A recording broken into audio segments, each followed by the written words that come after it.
What's up, everyone? Welcome into the Titans sector. If you're a Titans fan, this is the place to be. The takes are hot, the passion is real, and the opinions are sure to collide. As always, I am Van. I'm joined over here by my man Ghost. And we appreciate you guys tuning into the pod today.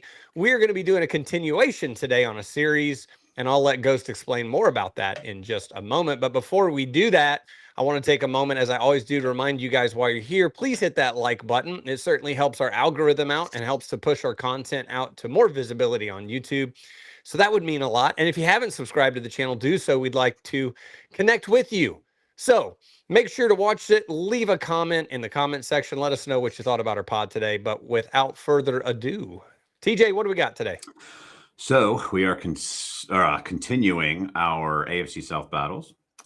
Today is the Colts. Now that the low-hanging fruit is out of the way, Jags, and we're going to go ahead and pull this up, and we're going to roll. So yeah, as last time, we're going to start with quarterbacks, and we're not going to spend too much time on our team because we kind of talked about them before, but we will talk about our team in correlation with the Colts.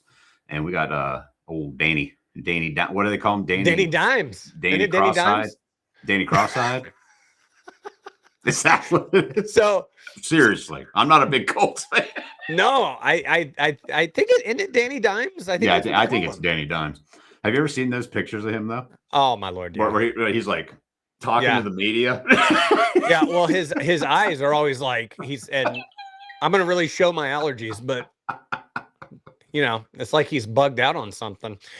Hey, quick little Danny Dime TV timeout for anybody watching the pod. If you have not looked at the first video that we did in the team position battles, which was with the Jaguars, you might want to back up and go check that out because you'll understand the scoring and some of blah, blah. And we can probably touch on that as we go through these if you haven't checked it out. But since this is the second in the series, I just want to give the viewers that context so they're just not completely thrown off a loop by this. If this is the first video they're tuning into. But yeah, man, Daniel Jones, man, like he's a running meme. You know, people, and rightfully so, okay? But there was a whole year of Will Levis memes that the internet just had so much fun with, and even our own fan base. But this guy's like one of the OG meme generators, you know, in my opinion. From the looks when he gets sacked, from the helmet, you know, kind of like that, to the even last year with the bloody mouth. I mean, he looked like he took one of those Dracula pills you took when you were a kid on Halloween. Yeah. So what's crazy about old Danny Dimes is like he's not real bad. I mean, he's definitely got a ceiling that he's close to. You know what I mean? Yeah. But I think there's a lot more upside in the AFC South. But you're right, dude. That guy, it's like Will Levis level meme generation. This guy, which I'm more than fine with, seeing as how he is a Colt. So so in our AFC team rankings, we ranked the Colts quarterback as number 4, the least favorite of ours in the AFC South. So that's why he gets 1 point, because he was in 4th place. There's your slight explanation, viewers. There it is. So let's talk about that a second. Like, obviously, we don't have to unpack all of them like we did on the team one, but let's talk about Daniel Jones and last year and injuries and projections. So what are your thoughts on the Colts quarterback? Well, like I said, I think he's got a bit of a ceiling that he's like bumping up against. I think you know what you get with him.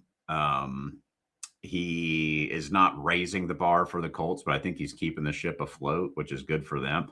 Beginning of the season last year, he was really good. I mean, you kind of thought maybe they had something there for a minute, and then you know how it goes. Injuries, he tries to play through injury, can't play through injury, and they kind of fall off. It's kind of why I'm low on the Colts. I think they go where Daniel Jones takes him, and he might not even be the quarterback because who knows with them, you know what I mean? Yeah. I think the interesting thing for me about Daniel Jones is, you know, if you watched him in New York, which I did, that was a tough one to get out, that sentence. If you watched him you know, he had potential, but it was just like he couldn't pull through in the big games. He'd always throw picks. You know, he'd make mistakes. He'd have stupid throws. He's not very agile in my mind, you know, in regards to the way he moves around the pocket. So he's got to get it out in his offensive scheme. He has helped greatly by the backfield on this team, which we'll talk about, I think, next. But he's helped out greatly by who's his backfield partner. But I'm really concerned about the Colts with their weaponry that they have around Danny. And I just don't think, man, I think he's on the backside of his career. I don't think we're looking at a Sam Darnold type resurgent career. And in the AFC South, where you have trending teams such as, in my opinion, the Titans and the Texans, and a tough team, it seems, last year in the Jaguars, he's my least favorite quarterback that I would pick if I had to choose a starter for my team. So I just don't think there's any comparison. 1 point. One point. What you get. That's what you get when you're our least favorite quarterback. Yeah. AFC South. So we'll go ahead and move on. We won't run that one into the ground. So here we're going to have running backs. I'll let you start with this one. Yeah, so on running backs in our team pod, we discussed the fact that we thought the Colts had the best backfield in the AFC South, and that rests primarily on the great shoulders of Jonathan Taylor, right? And there's not much behind him, by the way. That's why I only put him on the picture. There's not much behind him. You know, you kind of look at it like the Titans when they had Derrick Henry. There was never anything really behind him. Or the Titans when they had Eddie George. There was nothing ever behind them. So you don't need it. When you have Jonathan Taylor, you don't need it. And you just pray to God, if you're a Colts fan or if you're the organization, that the man stays healthy, just like we did, right? So, you know, Jonathan Taylor speaks for himself, man. He came out of Wisconsin, right? I believe he was a Wisconsin Badger and broke tons of records during his career. Saw a lot of him. Yeah. Oh, yeah. As a Buckeyes fan, you sure did. And he was a great running back coming out. I remember watching him in college, and he's just done amazing things. As we discussed in our other pod, viewers, if you haven't checked that out, go do. And that's the tier ranking of the AFC South on the positions. Man, as we discussed, he's killed the Titans' hopes and dreams. He's killed me watching him. He's had so many games, 3 touchdowns, 4 touchdowns, 2 touchdowns, 200-yard games against our Swiss cheese defense. He's an elite talent, man. And even though he plays for an enemy and a team that I can't stand, you got to recognize greatness when you see it on the field. And that's Jonathan Taylor. So they've had great offensive lines to help him out. But, man, heck, if you could fantasy draft your team, you'd be picking this guy out of the AFC South for sure. Yeah, and that's why we put him first. You said pretty much everything I was going to say. He's a beast. He's really good. Definitely the best in the AFC South right now. Another thing, a little shout out to him. I'm pretty sure he donated Chris Johnson's total yards to ALS. So, yeah, it's pretty killer. Respect, Jonathan Taylor. So I saw that. Yeah, and one little point here before we slide on in the slides. You like that? That wasn't bad. A little redundant, but I tried. Just to shout out our group, man. I know we didn't talk about Cam Ward, but we did on the Jaguar pod at length. But man, Tony and Tajay, I feel really good about those guys going in this year. And if Tajay can stay healthy, I mean, I think that's what every Titans fan should pray for, to the football health gods, that he can stay healthy, because I think that he has such an explosive potential in the Brian Dable offense. And in training camp, in pads, we've been hearing Nick Singleton's name called quite a few times. So that's exciting for me, because I think the future can be bright. That's an exciting one. Yeah, I'm very excited about him, and I'm also excited to hear that Tajay is going to be catching passes more. And in a Dabo offense, that gives me something to look forward to for sure. If we can get wide receivers blocking, which we didn't do a great job at last year, in my opinion, especially in the screen. The screen game last year was I felt like I was watching my kid's middle school football team. It was terrible. I feel like the screen game for like the past 3 years has been atrocious. Yeah, you're right. But last year was just glaringly horrible to me. But if we can get that next level blocking set up on the outside, Tajay can do some stuff. But for now, it's 4-3. Absolutely. So, that's it. All right, you take it. All right, man. It's got Alec Pierce, Ashton Doolin, whatever. Josh Downs, Laquan Treadwell. I was actually surprised to see Laquan Treadwell. I didn't even know. Laquan, I can't say it. Laquan, I've turned into you all of a sudden. Laquan Treadwell is he should be called Laquan Retreadwell. I got there, dude. I got there. Dude, you nailed Thank that you. one. Thank Actually, you. I'm on something today, and I'm not even the one drinking a white Monster. So, about first off, man, those dark jerseys they got. I don't know what they're doing with that heather looking style jersey, but I mean, they're down a guy. They got they signed Alec Pierce for way too much money. I think that's why I'm glad we got Wandale at the price we did. So I'm really glad we didn't overpay for him. He's kind of a one-trick pony, in my opinion. I mean, I think they're all right. We've got them at third in the division. And I think the Titans kind of edge them out with upside, and not to mention, man, like we talked about this at on the Jaguars pod. DK's not even on here, man. You know what I mean? And when you start considering the other weapons, like it's going to open these guys up. So Tate's been looking crazy. Wandale's been looking crazy at the short to intermediate. So Calvin Ridley, I mean, that guy don't have any pressure on him, and he could, you know what I mean? So none.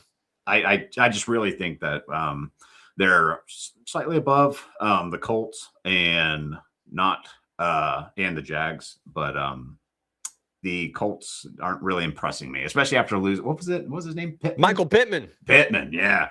After losing him, you kind of feel like they're like stretching a little bit to put together like a full core together. Oh, 100%. Yeah. I don't love their wide receiver room at all. I mean, I don't, and God forbid, I'm sorry to admit, I don't know anything about this Doolin guy. But I know very, very much so about the other three. I watched Treadwell at Ole Miss, I believe is where he went to college. And Laquan Treadwell was great in college, man. I thought he was going to come out and be kind of studdish, in the NFL, but just hasn't really panned out. Josh Downs is the wild card there for me. I think I mentioned this a little bit in our tier ranking for the teams, but he's kind of the wild card for me because he's actually very skilled. He reminds me a bit of a Wan'Dale Robinson in regards to their play style and how they get utilized within an offensive scheme. And he's very talented. So he had a great year before his injury. Coming back off the injury, is he going to repeat that? I just don't think there's enough. I don't think it's well-rounded. I don't think there's enough depth there is really my reasoning for ranking them in that spot. And like you said, Pierce is the pony with one trick, so I think that's where it ends there. Little note about Josh Downs. If you didn't know, his brother is Caleb Downs. Go Bucks. try every chance I get. Is that the third Ohio State reference? Dude, this is going to become like a Buckeye sector if we keep going. Oh, and another thing on wide receivers. Since the Jags pod, there has been something that has presented itself throughout training camp. Okay. Alec Manor looks like he could be challenging for wide receiver 2 or 1 spot right now. So 100%. Yeah. I wasn't going to say that, but I'm glad you did. But I was going to mention the fact with the Titans room, just how excited I am. I think I'll give a little bit of a different view than I did in the Jaguar pod. And I'll say this.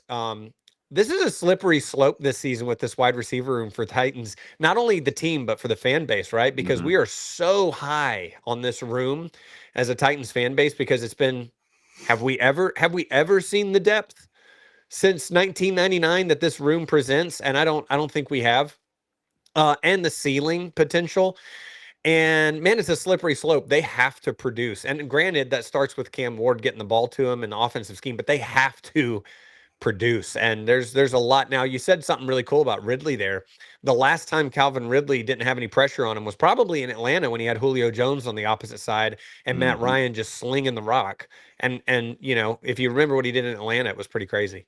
But yeah, man, what an incredible room. And Isle Manor, that guy is insane. Like, every time I see a still shot, his veins are popping.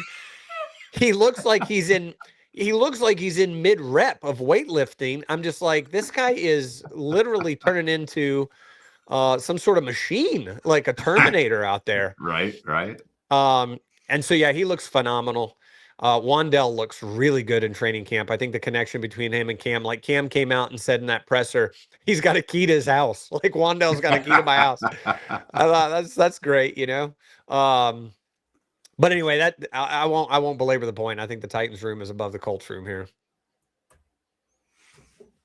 Tight ends. All right, I'll start this one off. So, yeah, so the Colts got 4 points from us in our pod, which means we ranked their tight end room as the number 1 room in the AFC South. And for me, I think they have really good balance in this room, and not only between balance, but I would say proven productivity would be the term I would use. You know, Tyler Warren came out of college really touted, right? Highly touted. And I was surprised on draft night when the Colts picked him up, not only at where they picked him up, but the fact they got him. I was just, and I was hating it. I was very upset. It's like when the Raiders picked Brock Bowers, because secretly on that draft, I wanted Brock Bowers for the Titans and we didn't get him. But I think Tyler Warren is really good. I mean, he's an explosive tight end. He is kind of an all-around tight end. He's great at running routes. He has really good big play potential. And he's the type of tight end that can get you 10 grabs in a game and you don't even blink an eye. You know, kind of like the guy out of the Cardinals, you know, like I'm forgetting his name. That's horrible. But he's like a Kittle-esque, you know, he can grab a lot of. Oh, man. I know. I want to say Zach Ertz, but it's not Zach Ertz, but I had to get that out of my mind. Oh, gosh. No, too fast. You asked me too fast. Yeah. And then Mo Alley Cox, you know, I think he brings kind of more of a veteran presence to that room, but also a good balance to Tyler Warren and the skill set that Tyler presents within that offensive scheme that the Colts run. So yeah, I just think they have a really good tight end room, really good balance. They do everything pretty well from blocking to receiving. So yeah, I definitely think they're better. First in the division. And I think it is the consistency of Mo Alley Cox and Tyler Warren he was one of those kind of like top tier guys coming out, like one of those, it was kind of like Brock Bowers, you know what I mean? Like he was one of the best ones in that draft. Yeah. Now with ours, we've got them as 3rd in the division. Bellinger, don't know exactly what we're getting with him. I mean, I think you're getting a well-rounded guy who understands Dabo's offense. I do believe the bigger playmaker is going to be Helm. We haven't seen that realized yet. And I think the idea around that is that maybe there was some misutilization of his skill set, or even maybe for some reason they didn't trust him. I don't know why. Everything I've seen from the guys got me very fired up to see him play some actual like productive snaps. So yeah, I do not think that we can just go out and say like, oh, they're the best or they're second best. So I think we've got them fairly at 3rd in the division, and I'm excited to see what they do. But yeah, the Colts, they are what they are, and you can't really debate it. Yeah, I think the interesting thing is with the training camp happening with the pads as we're recording this. It's interesting to me that you haven't really seen a lot out of the tight ends in training camp in regards to when they're running drills and they're going offense versus defense. Their names aren't getting called out a lot. You'll hear Wandell, you'll hear Io Manor, so on and so forth. So I'm really interested to see. I know what Brian Dable can do with tight ends. I know what he did with Dawson Knox in Buffalo, what he did in New York. Bellinger was one of the tight ends. I'm just interested to see how that plays out regular season, if you will. In an offensive scheme. But man, if Gunnar Helm can realize the potential that I think he has in my mind, and Bellinger can be a good complementary piece for that offense, much like we just discussed with Mo Alley Cox, I think they could rocket up the rankings in the division. Absolutely. Agreed. O-line. Is that me? I've lost track. Let's do it. We're not even really trading. We're just whatever. We just roll the dice. We are constantly shooting from the hip. Let's roll with it. All right. Well, so from the hip is, you know, the Indianapolis Colts have historically had a solid offensive line going all the way back to Peyton Manning, which really ticks you off as a Titans fan, because it's just like, how do they do it? You know, it's like an offensive line factory. They just keep churning in good linemen, and they're not even picking these guys high all the time in the NFL draft, right? So I guess they just really know what they're doing there, at least with offensive linemen, because I don't think Chris Ballard's very good at anything else. But With that said, I think they've got the best offensive line room in the AFC South, and it's anchored by Quentin Nelson, in my opinion. I mean, they are just. I mean, look at them. Like, what would happen if you took your family to the local buffet and these guys rolled in? You know, you, you would shudder in fear and walk out because you know that it's just going to be shut down. There's some big hogs up there. But yeah, I mean, they're a talented group. And I just think it speaks for itself. Now it helps. I will say this. It certainly helps when you have probably a future Hall of Famer in the backfield running behind you, in Jonathan Taylor to make you look good. So, there is that, and we could offset it. But, the Titans group, we ranked second in the AFC South, which I think a lot of Titans fans, I won't talk too much. That's I'll the let you take this. optimistic take, by the Boy, way. I think a lot of Titans fans right now would think we were Looney Tunes for putting them up there, but I'll let you take it. Well, I think, there's not much to say about the Colts. They're just really, really good. They always have been really, really good. They're the O-line that we probably aspire to be, but have not had. And even when we had an O-line, it wasn't quite what they got going on. I don't know how they do that. Must be something in the water there. But with us, I hope we got Skronsky, legit. Dan Moore, average, probably. JC Latham, underperforming. Center and right guard, like we're thinking Schlotman and it's either Volson or it's going to be or like maybe we pick up Zeitler. Maybe we get Zeitler back. I doubt it. I don't know. I doubt it. Jackson Slater. I mean, there's some fluctuation going on, and I know we put them as second in the AFC South. We've got some rookies who are not pictured here that I'm very, very excited about. One of the things that we considered in this whole thing is like upside, and I do think Coogan and Carmona. I'm pleasantly surprised at getting them first off, and I'm high on those two. Like I like the where they got picked and everything. I'm familiar with Coogan. But we'll see. We'll see how it shakes out. Volson, I mean, he's got like 48 starts with the Bengals, and he wasn't terrible. So like that makes you feel a little bit better. But we'll see. Training camp and preseason, see how things gel out, and maybe this just does not age well at all. But we're being optimistic. So we're recording this little peek behind the curtain, BTS, if you will, for the viewers. Behind the scenes. Okay, that's not a boy band, just so you know. That's behind the scenes. But a little BTS is that we're recording this at night, and it's been such a busy day professionally for both of us. I haven't checked the feeds to see if there's been any update to Dan Moore, because yesterday Dan Moore left training camp with a little hobble, little injury. I did hear about that. So we'll see what that happens, and if we lose a starting tackle or swing tackle situation, it leaves a lot to be desired, I will say. Yes. Also, with that said, one thing that was pointed out in social media, Titans media, was the fact that, pay attention to who the team makes available for media in regards to pressers, be it after training camp sessions or otherwise. And we've seen Schlotman and we've seen Volson so far.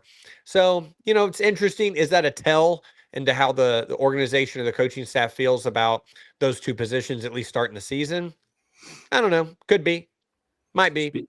Speaking of swing tackle, remember when we had Dennis Kelly, who was pretty much a surefire, averaged a better performer anytime he came in, and Rand Carthon let him walk?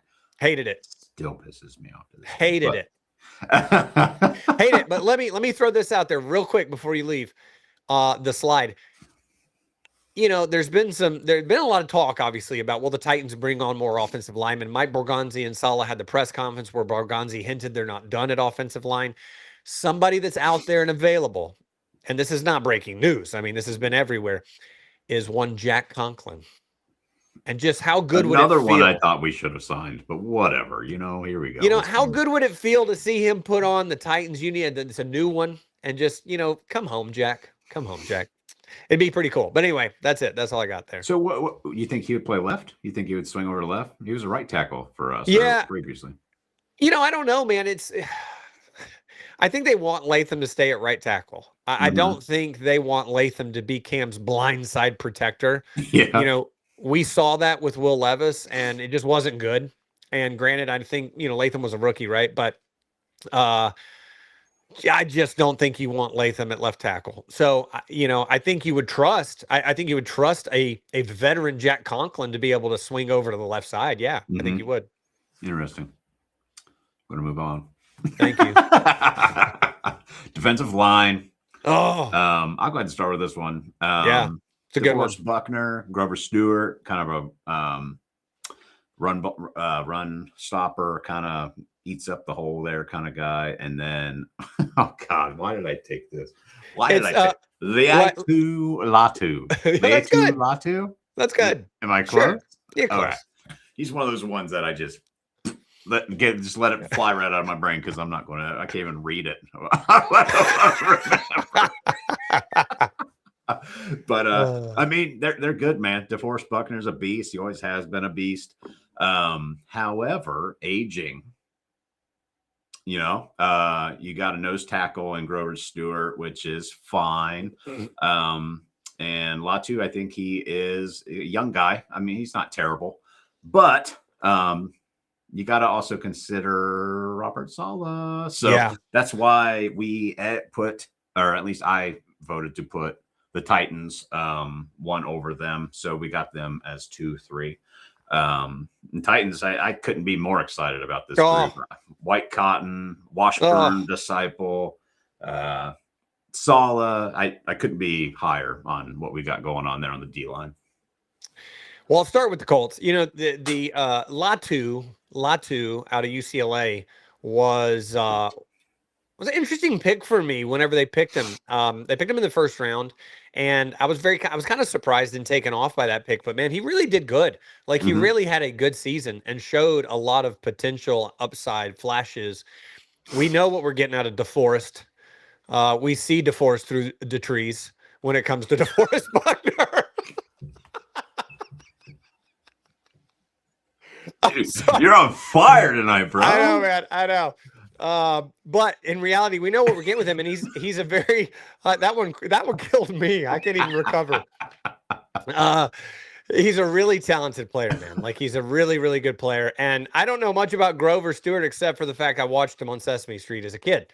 So I don't know much about Grover. But here's the deal: like they're a talented defensive line room.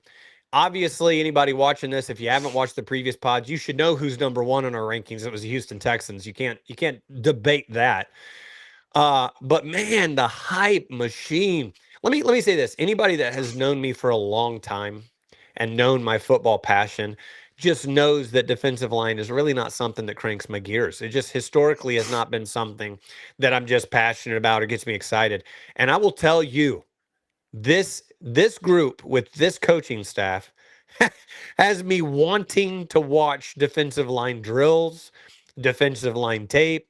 I am so pumped about the potential that this Titans defense, and I think that they truly have the potential to be the best room on the entire team. And that says a lot. And if we can capture that, what a statement for the potential of this Titans team. So, man, JFM. Obviously, you got JJ up there. You got Big Jeff up there. But we haven't even touched Femi. Man, have you seen Femi in training camp? Have you seen him? Superhuman. He looks like a transformer. And he was starting to come on when he got hurt. So who knows what that would have over the next however many games he had left. I think he had about half the season left when he actually went down. He did. He went down in the Cardinals game. Yeah. So I am still optimistic about Femi. I know some people are already down on him for some reason. I don't know why, but I think with the tutelage, did I say that? Tutelage. I don't know if you said it right, but it sounded fancy as heck. That rolled right off my tongue. Just real pinky up. So with White Cotton and Saleh, I'm excited to see what they do with him, and hopefully he rises to the occasion. So yeah, you know what's really cool about this that has hit me more lately than I think ever, is the fact that this defensive line room with the pieces that we have, the experience that we have, and the coaching we have, What better setup could you want for Keldrick Falk? Oh, You know what I'm saying? Because if this guy, Keldrick is so young and he's genuinely still very raw, but he has the size, he has the athleticism. But to have a rookie come in without the dude's got no pressure, no pressure on him with the guys that are around him. Oh, so man, it just hit me the other day. Like, what a tee up for success for Keldrick and for the Titans organization if he can capture. So, oh man, I know I've gone on, and I didn't know I was going to go on about the Titans in this pod, but man, that's how hyped How I am. excited we are. What can we say? 100%. On to the next. On. Linebackers. The linebacker room excites me.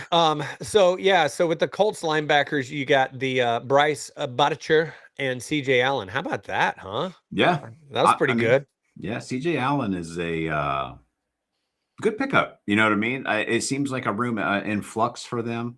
You know what I'm saying? So with Cedric Gray, nearly leading tackler last year. Yeah. And I think a more exciting Anthony Hill Jr.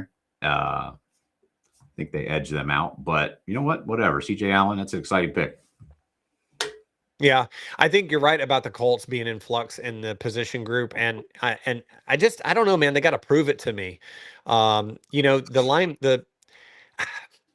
just don't have that much to say about the Colts linebacker room is the problem. When you get to the lower tiered and to spoil, you go back and look at our Jags rankings, you'll understand if you guys watch the pod.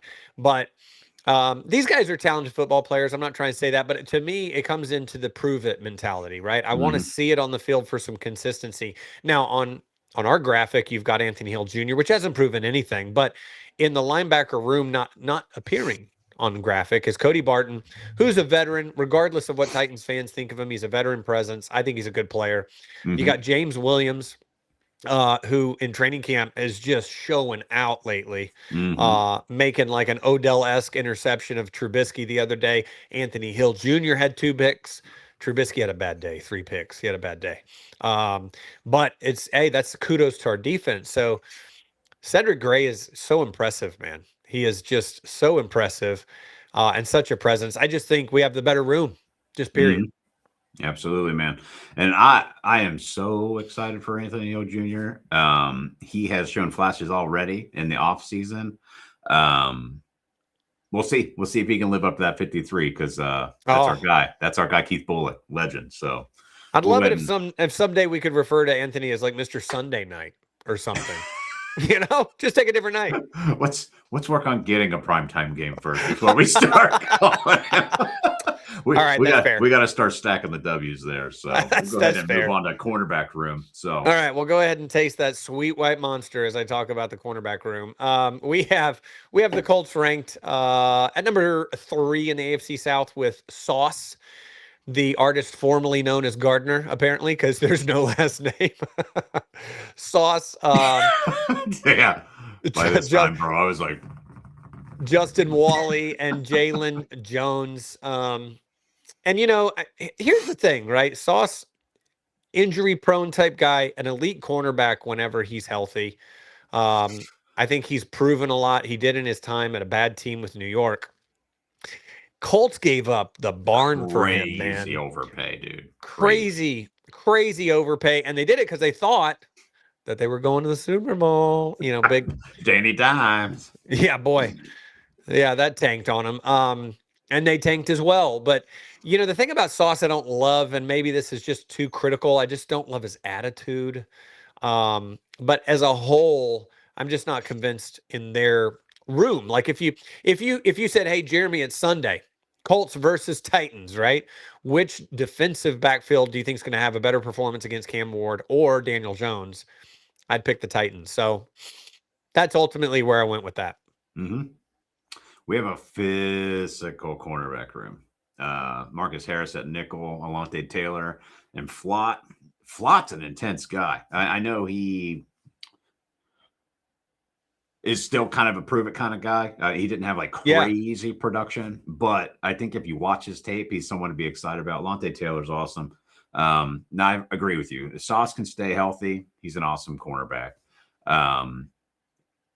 But line for line, looking at our defensive backfield and these guys, I would take us. I mean, we haven't even got the safeties yet, which is another one. You know how high I am on KWJ. We'll get back there shortly. Yeah, and I think, probably the last thing I'll say about the cornerback room for the Titans is an overarching theme that I'm picking up on in Titans training camp and preseason activities, preseason, excuse me. I guess it's off season, but the thing I'm picking up on is a confidence, man. This team has a different swagger about them, and it's definitely comes from the top. It comes from solid down. And the positional coaches, my God, have a swagger about them and a confidence and a knowledge and an experience. But recently, right, we have seen Alante and Cordell come out and say, our goal is to be the best cornerback duo in the league. Here's what I love about that, right? So many times you see the wide receiver and the cornerback positions kind of be like your diva positions. You know what I'm saying? You got these guys that are can be seen to have high attitudes or diva personalities, which that doesn't bother me. But it becomes a position that's very me, right? Self-serving. Mm-hmm. I'm the star. I'm the superstar. I love the fact that these guys are new teammates, right? Brand new teammates under a new system, and they're coming out in unison on X and in press conferences and saying, this is our goal. Not my goal. It's our goal that we collectively are going to be the best cornerback duo in the league, man. And because it is kind of a diva thing, these guys have a lot of pride involved in being on an island against the best wide receivers in the world against NFL teams. That has me jacked. They got to prove it. But I love the confidence coming out of that room. And yeah, Marcus Harris, I think, is going to be a little diamond in the rough for us as well. Well, especially after losing Jarvis Brownlee, you know what I mean? Like, everybody was losing their minds about that. I really wasn't sweating that much, not because I knew Marcus Harris was going to come in and do anything. Right. I just trust what Borg is doing. You know what I mean? It seems he's given me no reason to doubt him. So I wasn't sweating that a whole lot. And now that Marcus Harris has emerged as a starting nickel in this league, I'm excited for it, man. So 100%. Agree on all counts. Oh. So you're so excited about it. Why don't you talk about it first? All right, man. So, you got AJ Halsey and Cam Bynum.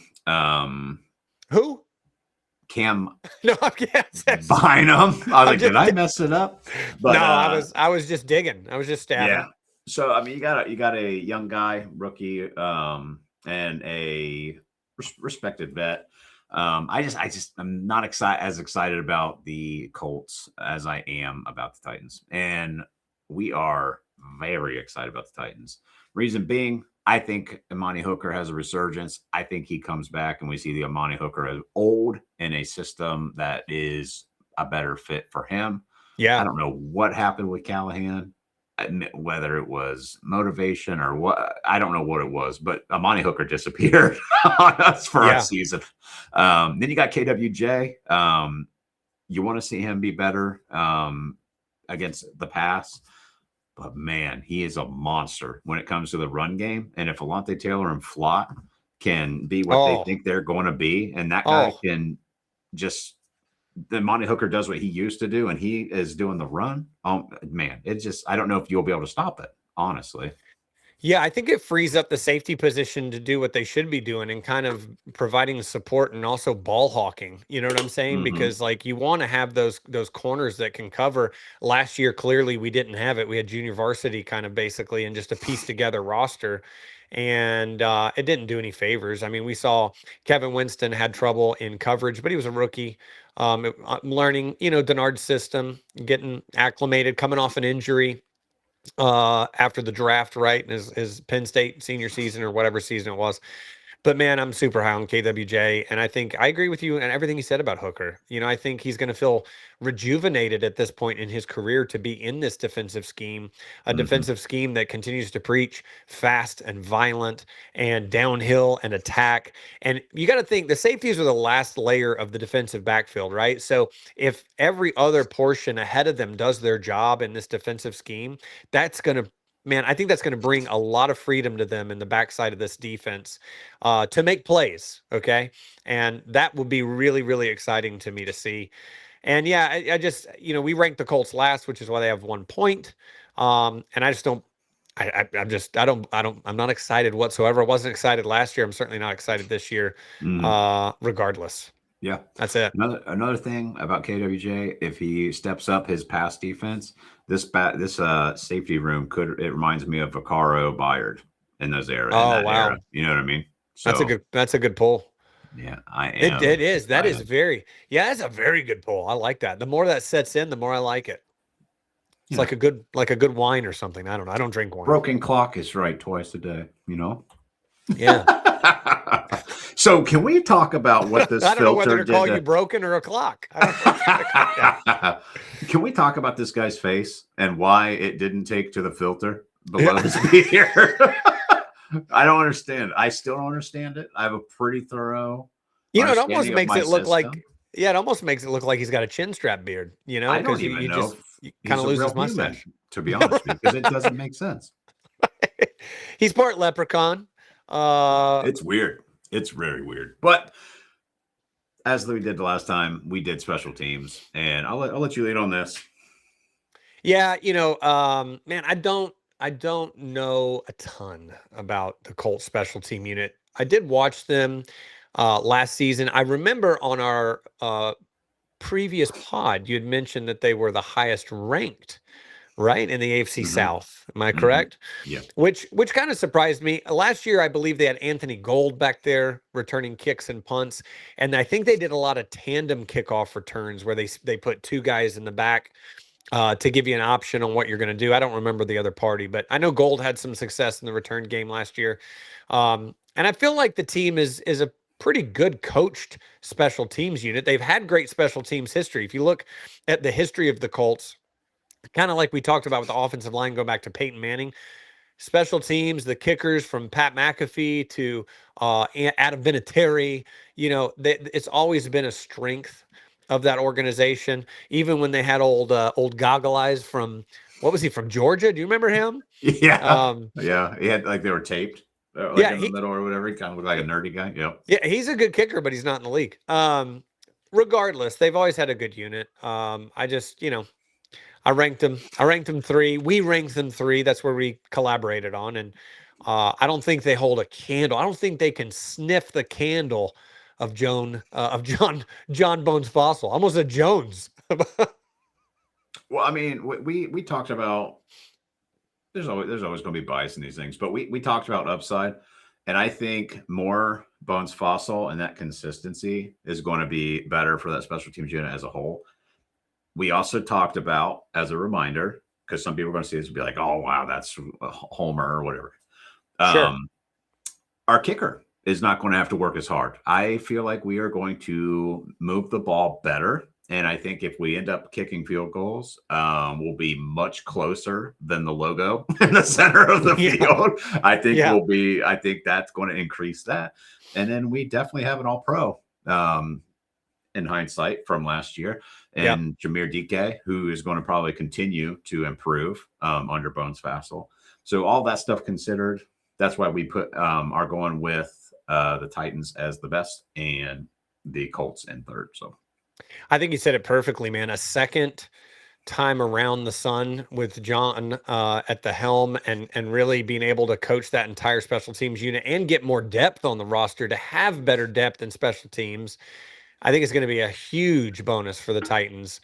And with Joey Sly kicking, from the logo, like you said, not only is it the fact that I think the offensive should be more efficient and move the ball more, as you said, but so many times last season through Callahan and McCoy, we settled on 4th and 2 or 4th and 3 to kick a long field goal. I don't see this team doing that under Dable. We got a better punter. No more Hecker. We also got Townsend. Yeah, Townsend. Yeah. So thanks for mentioning that. But Tommy Townsend, here's how good I think this guy is. He's getting talked about in training camp from Titans media. I mean, that says a lot, Yeah. They're talking about the guy with elite hang time and great skills, and Bones has talked about it. And man, who wouldn't want to play for that guy? Like when I hear him at a press, he was up there with the position coaches earlier this week, I believe it might have been Monday. And you just like, I would love to work for a guy like that. I mean, he's so motivating, Mhm. like I want to play special teams right now, So I do. I just think that our upside on our special teams unit is excellent this season. I'm excited. Absolutely. So, drum roll. Drum roll. Boop. Ooh, the Titans edge them out 32-24. So, you know what that means? Super Bowl. Obviously. Obviously. The science is backing this up. Yeah. We had it tested. Yeah, we put it through MIT. There's a closer race than it was on our scoring for Titans and Jaguars. If you haven't watched that pod, spoiler alert, they did worse than the Colts. But yeah, it's a closer race when you look at the way I look at this scoring, 32-24, right? I look at it a little bit like a game on Sunday, right? Mhm. And if this was the final score in a game on Sunday, yeah, I could see that being legit. Titans by a touchdown, 8 points, right? Titans by a touchdown and a 2-point conversion. I think that tracks pretty well to how I feel about these two teams right now. Absolutely. And hey, like you said, there's always bias. If this was a Colts pod, there'd be bias. It is what it Mhm. is. But I truly believe that we hit the nail on the head with this. So a good job is what I say to you, sir. Hey, if it was like all biased though, we wouldn't have put the Colts anywhere in first. So they can just get out of here with that stuff. That's true. That's true. Way to bring it back around. I appreciate that. Bingo. Turn that off. All right. So this is number 2. So coming up One next. more. Coming up next is the big heated one. That's going to be the Texans versus the Titans. And we'll have a lot to talk about, won't we? Oh, yeah, we will. Also, Yeah.